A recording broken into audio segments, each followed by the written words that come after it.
Katakatorosoya, rekenderengandoro saka sekenderengandorosia, rekati kandoro saka sekandorosoya, rekandora Bible. Nous allons nous entretenir sur le message, c'est la compassion du Père. La compassion du Père. La Bible dit dans Psaume 103, verset 8, l'Éternel est miséricordieux et compatissant, lent à la colère et riche en bonté. L'Éternel est miséricordieux et compatissant, lent à la colère et riche en bonté. Dieu est riche en bonté, mes bien-aimés. Ranga, il est miséricordieux, il est lent à la colère et riche en bonté. La Bible dit dans Éphésiens chapitre 2 au verset 4, Dieu qui est riche en miséricorde, Dieu qui est riche en miséricorde à cause du grand amour dont il nous a aimés, à cause du grand amour dont il nous a aimés, nous qui étions morts dans nos péchés, par nos offenses, nous qui étions, à cause du grand amour dont il nous a aimés, nous qui étions morts dans nos péchés, nous qui étions morts dans nos offenses, il nous a rendus à la vie avec Christ. Il nous a rendus, il nous a ramenés à la vie avec Christ. Il nous a ressuscités ensemble avec Christ. Il nous a ressuscités ensemble. Il nous a transportés. Il nous a fait asseoir avec Christ dans le lieu céleste. Alléluia. Pour montrer dans le siècle à venir l'infinie richesse de sa bonté. Alléluia, l'infinie richesse de sa grâce par sa bonté envers nous en Jésus, pour montrer dans le siècle à venir l'infinie richesse de sa grâce par sa bonté envers nous en Jésus. Rikandorosa. En Christ, Dieu a manifesté cette bonté d'une manière extraordinaire, mes bien-aimés. Il a manifesté sa compassion d'une manière extraordinaire. Dieu a tant aimé le monde qu'il a donné son Fils unique, afin que quiconque croit en lui ne périsse point, mais qu'il ait la vie éternelle. Qu'il ait la vie éternelle. Il a tant aimé le monde, afin que quiconque croit en lui ne périsse point, mais qu'il ait la vie éternelle. Mais bien aimé, la compassion du Père, la compassion du Père. Ah, dans Luc chapitre 15, ça sera l'objet de le texte de base et ce sera l'objet de notre message, la compassion du Père. Il dit au chapitre 15, verset 1, tous les publicains et les gens de mauvaise vie s'approchaient de Jésus pour l'entendre. S'approchaient de Jésus pour l'entendre, et les pharisiens et les scribes murmuraient disant, cet homme accueille des gens de mauvaise vie et mange avec eux. Tous les publicains, les gens de mauvaise vie, Jésus était accessible à tout le monde. Il est venu manifester la compassion du Père. Les gens de mauvaise vie ont besoin de compassion. Les pauvres ont besoin de compassion. Les aveugles, les estropiés, même les voleurs, ils ont besoin de compassion pour qu'ils quittent, ils passent de la mort à la vie, de la puissance de Satan à la puissance de Dieu, du royaume de ténèbres au royaume de lumière. Il s'assemblait auprès de Jésus parce que dans la bouche de Jésus sortaient des paroles de grâce. Jésus était plein de compassion. Alléluia. Il était compatissant. Il avait une compassion extraordinaire. La Bible parle dans Matthieu chapitre 11. Matthieu chapitre 11. Matthieu chapitre 11 au verset 11 à 12 au verset 18 à 19, il dit, Jean est venu, 18 à 19, Jean est venu. Jean est venu ne mangeant ni ne buvant. Et ils disent, il a un démon.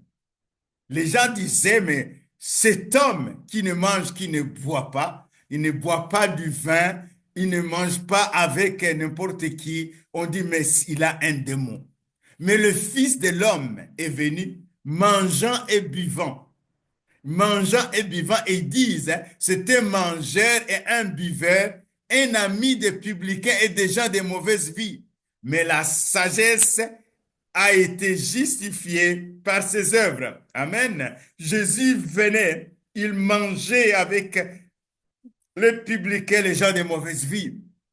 Ils mangeaient avec les gens, ils buvaient avec les gens de mauvaise vie. Mais on nous a dit, mais c'est pas possible. Comment cet homme qui se déclare fils de Dieu, cet homme qui se déclare venu du ciel, cet homme qui se déclare comme un prophète, un sacrificateur, comment il peut manger avec les gens de mauvaise vie? La compassion, mes bien-aimés. La compassion. Jésus est venu manifester cette compassion. Et c'est là où Jésus va donner trois paraboles dans ce texte de Luc 15. Le premier parabole, c'est la brebis perdue. Le deuxième parabole, c'est la femme qui a perdu, euh, qui a perdu, il a perdu une drachme, hein, la drachme, et il va aller chercher. Il va chercher jusqu'à le trouver. Il va laisser, pour la brebis perdue, il va laisser les 99 brebis. Il va chercher une qui est perdue. Alléluia. Et la femme va chercher, il va allumer jusqu'à chercher la drachme qu'il a perdue. Amen. Et il va dire la leçon, il y a la joie dans le ciel pour un seul pécheur qui se repent. Quand nous amenons quelqu'un à Christ, quand une personne vient à Christ, il y a une joie, il y a une joie, dans le ciel, c'est la fête. Au cœur du Père, c'est la fête. Il y a beaucoup de joie dans le ciel. Alléluia. Il y a beaucoup de joie dans le ciel, mes bien-aimés, pour un seul pécheur qui se repent. Pour 99 justes qui n'ont pas besoin de repentance. Il y a beaucoup de joie devant les anges. Alléluia. Et le troisième, dernier, donc, c'est point de cette parabole. Donc, Jésus va répondre à ces gens qui disaient, les pharisiens et les scribes, qui disaient, cet homme mange avec les gens de mauvaise vie. Il va donner une parabole. C'est la parabole du fils prodigue. Hein, donc, ou un père compatissant. Et Dieu, dans cette parabole, on voit combien le cœur du Père, de notre Père céleste. Il dit, il y avait un homme avait deux fils, au verset 11, là, Luc 10, verset 11, un homme avait deux fils. Le plus jeune dit à son père, mon père, donne-moi la part des biens que je dois, qui doit me revenir. Et le père lui partageant son bien. Peu de jours après, le plus jeune, ayant tout ramassé, partit pour un pays lointain et il dissipa son bien en vivant dans la débauche. Il a vécu, le fils prodigue, il va aller délapider tout ce que, pardon, son père lui a donné comme héritage. Il va délapider son héritage. Il va vivre il va tout dépenser et vivre dans la débauche. C'est une vie de cochon, si tu veux. Une vie qui n'est pas digne, une vie qui n'est pas digne d'un fils, d'un père qui aime son fils.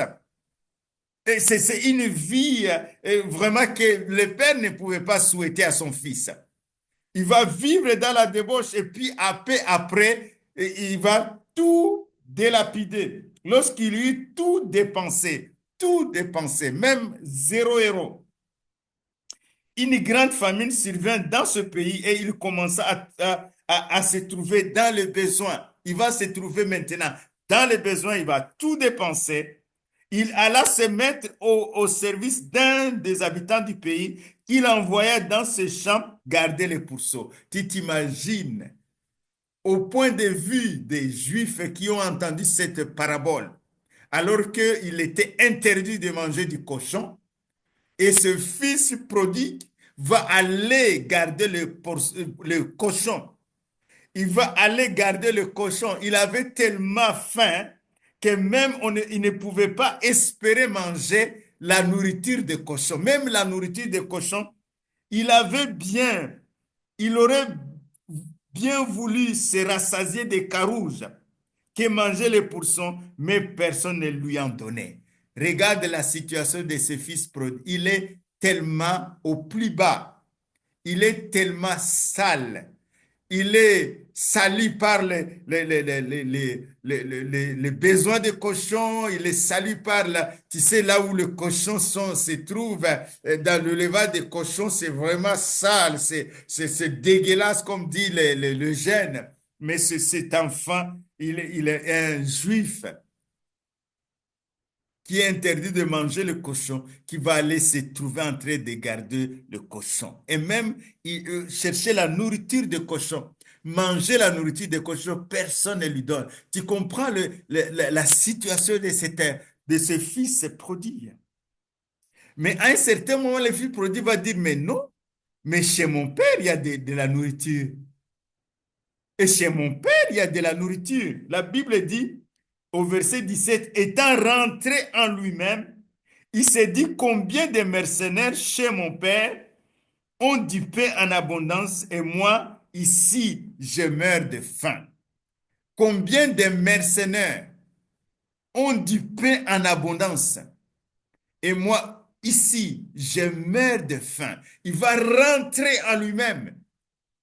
C'est vraiment extraordinaire. C'est une parabole qui nous montre combien le salut commence par notre prise de conscience de notre perdition. L'enfant se sent perdu. Il dit, même en gardant le pourcent, je me retrouve alors que chez mon père, avant de dilapider tout mon héritage, mais on était bien chez mon père. On était bien chez mon père. Ça nous rappelle l'histoire d'Adam et Ève, qui étaient dans un jardin de délices. Il va se retrouver, où lui, Adam et Ève vont se retrouver en train de cultiver la terre qui produit les ronces et les épines. Alors qu'ils devraient cultiver le jardin d'Éden avec toute cette gloire du jardin. Il va se retrouver en train de cultiver, manger à la sueur de son front. À manger à la sueur de son front. Mais le père cherchait toujours, dans le cœur du père, il n'était pas satisfait. Il n'était pas satisfait de l'absence de son fils. Il voulait connaître les nouvelles de son fils. Mais le fils, entrant à lui-même, et au verset 18, il dit, je me lèverai et j'irai. Je dirai à mon père, j'ai péché contre le ciel et contre toi. Non seulement j'ai péché contre Dieu, mais aussi j'ai péché contre toi parce que j'ai dilapidé l'héritage que tu m'as donné. J'ai péché contre Dieu parce que j'ai vécu dans la débauche. J'ai transgressé la loi de Dieu. Je ne suis plus digne d'être appelé ton fils. Traite-moi comme il dit, traite-moi même comme l'un des mercenaires. Vous comprenez combien il était au plus bas. Mais étant entré en lui-même, il s'est rendu compte, il dit, mais mon père, c'est un père compatissant. C'est un père plein de miséricorde. Il est miséricordieux, là à la colère, et plein et riche en bonté. Il est riche en bonté. Si au moins je préfère tomber dans les bras de mon père. Je préfère aller être même parmi son serviteur et pas être son fils parce que j'ai dilapidé mon héritage. Je n'ai plus d'héritage chez mon père. Il va se lever. Je me lèverai, j'irai. Je me lèverai, j'irai. Étant rentré en lui-même, il dit combien de mercenaires ont du pain chez mon père et moi je meurs de faim ici. Il va rentrer, il va dire je me lèverai, j'irai. Je me lèverai, j'irai. Quand il va partir, c'est ce qui est beau dans cette histoire. Mais le père, donc le fils, au verset 21, le fils, donc au verset 20, il se leva. Il n'est pas resté dans une sorte d'introspection sans passer à l'action. Il se leva, il passe à l'action, alla vers son père. Combien, et il n'était pas encore là, son père le vit et fit émis de compassion. Au verset 20. Il courut, se jeta à son cou et le baisa. Alléluia. Son père était émis de compassion. Il va se jeter dans les bras de son. Il va embrasser alors que le fils sent le cochon. Mais le père ne sent pas. Son amour est tellement grand plus que le péché. Son amour est tellement grand plus que l'odeur de cochon. Plus qu'il voulait quand il a vu son fils. Son cœur, il fit ému de compassion. Oh, que Dieu nous donne des compassions pour les perdus, des compassions pour des personnes qui vivent soit dans des situations compliquées, la débauche, qui vivent dans des situations très, très compliquées où on ne peut pas même s'approcher d'eux, qui nous donne la compassion. Que la compassion du Père, que nous soyons émus de compassion. Il le voit de loin, il se jette à ce cou. Le fils lui dit, mon père, le fils prodigue va répéter ce qu'il avait prononcé avant de venir vers son père. Au verset 21, mon père, j'ai péché contre le ciel et contre toi. Je ne suis plus digne d'être appelé ton fils. J'ai délapidé ton héritage. Alléluia. Seigneur, s'il y a une personne qui nous entend, qui se trouve dans cette situation, je te prie, Seigneur, que cette personne soit touchée dans le nom de Jésus. Que cette personne soit touchée dans le nom de Jésus. J'ai délapidé ton héritage. Je ne suis pas digne d'être appelé ton fils, mais le Père, mes bien-aimés, le Père dit à ses serviteurs, Alléluia, apportez vite la plus belle robe et l'en revêtez. Mon fils, j'aime mon fils. Enlève-lui les habits sales. C'est la puissance du sang de Jésus qui fait ça aussi. C'est la puissance, il est en train de démontrer quel sera dans le futur le sang de Jésus. Jésus n'était pas encore allé à la croix. La puissance du sang de Jésus qui nettoie nos robes qui ont été salies par le péché. Apprenez la plus belle robe et l'en revêtez. Donnez-lui un anneau il veut renouer l'alliance. Il veut renouveler l'alliance avec son fils. Alléluia. Il veut renouveler l'alliance avec son fils et des souliers aux pieds pour que son fils marche maintenant dans les voies du Père. Marche comme un fils de Dieu. Alléluia. Il marchait comme un mendiant. Ah, je prie, Seigneur, qu'il y ait une personne qui m'entend, qui marche comme un mendiant, qui marche comme un, qui ne sait pas qui il est. Il ne sait pas qui il est. Cet après-midi, que cette personne, tu le visites dans le nom de Jésus par ton Esprit Saint et que tu le ramènes à la raison, qu'il comprenne s'il est chrétien qui il est en Christ. S'il n'est pas chrétien, que cette personne soit sauvée et que vraiment la puissance du salut, l'amour de Dieu vient le couvrir.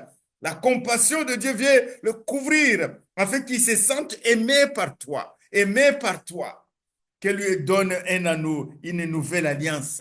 Une nouvelle alliance, mes bien-aimés. Il va lui donner une nouvelle alliance, un anneau au doigt, un soulier pour marcher dans ses voies, pour marcher en tant qu'héritier maintenant. Hein, il est rétabli dans son héritage. Il est rétabli dans son héritage. Le fils prodigue est rétabli, il est dans la maison du Père. C'est ce que Christ a fait pour nous, mes bien-aimés. Il nous a ressuscités avec Christ. Nous étions morts. Il dit, amenez les veaux gras, tuez-les, mangeons et réjouissons-nous. Car mon fils qui était mort, il est revenu à la vie. Il était perdu, il est retrouvé. Il commença à se réjouir. Il y a beaucoup de joie dans le ciel pour quelqu'un qui vient à Jésus, pour quelqu'un qui marche dans les voies de Jésus. Il y a beaucoup de joie dans le ciel, mes bien-aimés. Pour quelqu'un qui revient à Jésus, nous étions morts dans nos péchés. Nous étions morts. Éphésiens nous dit, Dieu, au verset, chapitre 2, verset 4 à 7, nous qui étions morts à cause de Dieu qui est riche à miséricorde, à cause de son grand amour dont il nous a aimés. Nous qui étions morts dans nos péchés, il nous a ramenés à la vie. Il nous a ramenés à la vie. Alléluia. Il nous a amenés à la vie et nous a fait asseoir avec Christ dans le lieu céleste. Il nous a fait asseoir avec Christ dans la maison du Père, dans le lieu céleste, assis au-dessus de toute domination, assis au-dessus de tous les esprits méchants, assis au-dessus de toutes les principautés, assis au-dessus des esprits des ténèbres. Alléluia. Assis avec Christ dans le lieu céleste. Il nous a donné des souliers pour marcher en tant que fils de Dieu sur la terre. Marcher en tant que fils de Dieu sur la terre. Il nous a donné des souliers.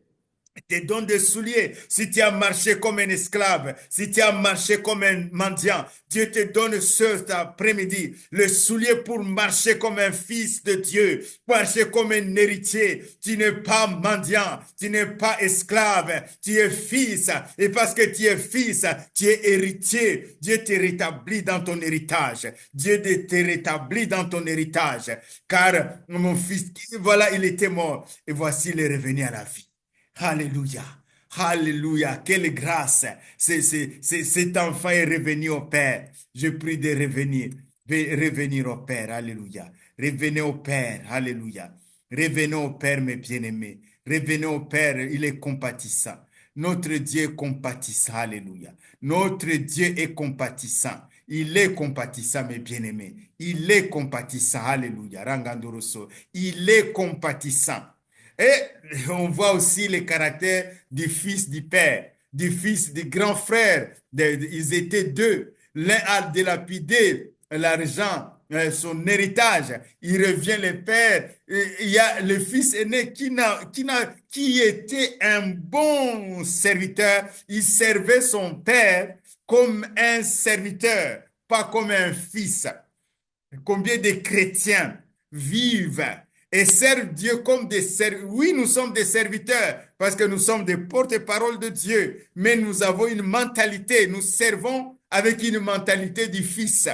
Nous servons avec une mentalité des héritiers. Tu dois servir Dieu avec une mentalité sachant que tu es serviteur, mais tu es ambassadeur, tu es héritier de Dieu. Son fils il va piquer la colère parce que il dit, mais non, moi je t'ai servi, tu m'as pas même donné un veau et pour me réjouir avec mes frères, mes amis. Pour me réjouir, il s'est mis en colère parce qu'il a entendu la musique, il a entendu la fête. Il dit, mais qu'est-ce qui se passe? L'un de les serviteurs dit, mais ton frère est revenu. Et puis ton père est tellement content, il est en train de danser. Mais il s'est mis en colère et ne voulut pas entrer. Son père sortit. On voit aussi comment son père, tu vois combien il va sortir aussi pour les grands frères. Il le pria d'entrer, mais il répondit à son père, voici, il y a tant d'années que je te sers sans avoir transgressé tes ordres et jamais tu ne m'as donné un chevreau pour que je me réjouisse avec mes amis.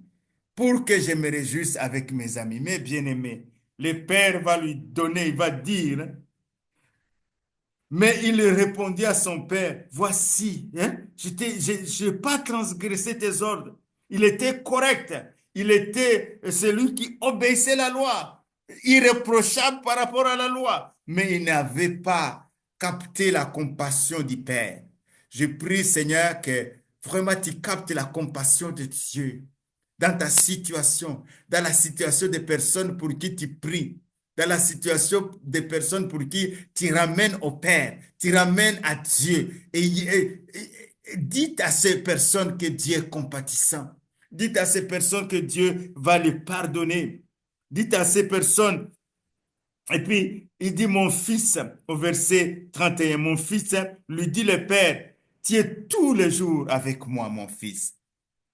Je me suis réjoui de ton frère qui est mort, qui est revenu à la vie.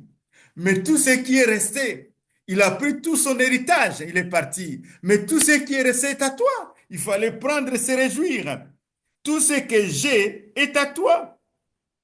Il fallait bien s'égayer.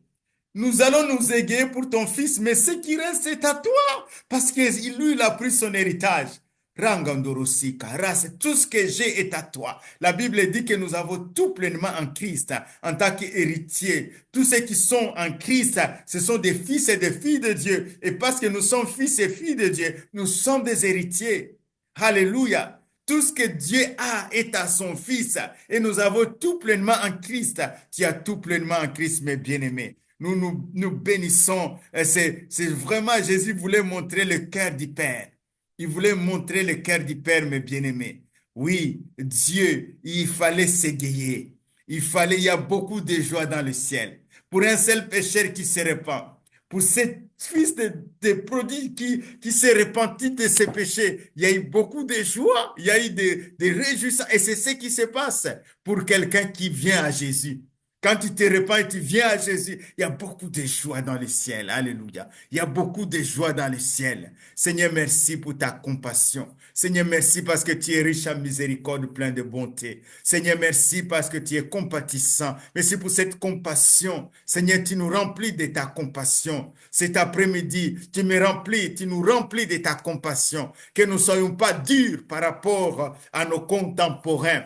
Que nous soyons, Seigneur, nous connaissions ton cœur. Seigneur, oui, nous savons que tu es juste. Nous savons que tu es saint, 3 fois saint. Nous savons que aucun péché n'est admis, Seigneur, devant toi, parce que tu es 3 fois saint. Ta sainteté le rejette.